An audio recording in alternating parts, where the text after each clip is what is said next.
So now let's talk about the proper technique for giving slack with an ATC. So first of all, I'm going to always keep my brake hand firmly grasping the brake side of the rope and below the braking plane. So remember we talked about the braking plane of a device? I'm always going to keep my brake hand below that braking plane.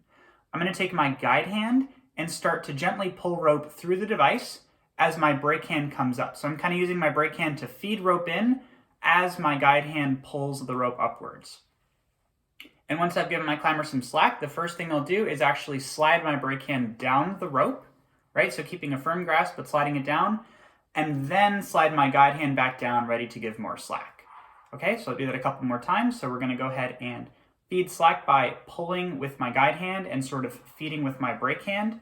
Again, keeping the brake hand below the braking plane, slide the brake hand down, and then slide the guide hand down. And so as my climber climbs, I can just give them slack as they need it. Now, a couple things to keep in mind here. One of the first things that I just want to call attention to is when you are giving slack, you want to make sure that your brake hand doesn't come too close to the device. So at this point, if my climber falls, my hand is so close to the device that it might actually get sucked in, and that's going to be really painful, and I might actually let go of the rope, which as we know is like a mortal sin in climbing.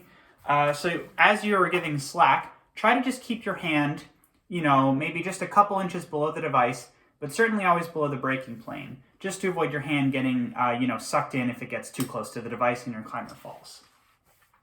Another thing that I want to talk about, which we covered in a top rope video, is we want to minimize the time that we're in a compromised position when belaying. So just to kind of give an illustration, it's easier for me to hold a fall here than it is for me to hold a fall here. So as I'm giving slack to my climber, I want to kind of do a quick belay motion. And so I'm going to feed slack and immediately go back to the braking position. Feed slack, brake position. Feed slack, brake position. And so you can see how I'm basically trying to minimize as much as possible the time that I spend in this sort of compromised position where I'm sort of using more of my bicep strength and my hand is much closer to the device. As I give slack, I want to go feed slack, brake position. Slide guide hand down. Feed slack, brake position, slide guide hand down.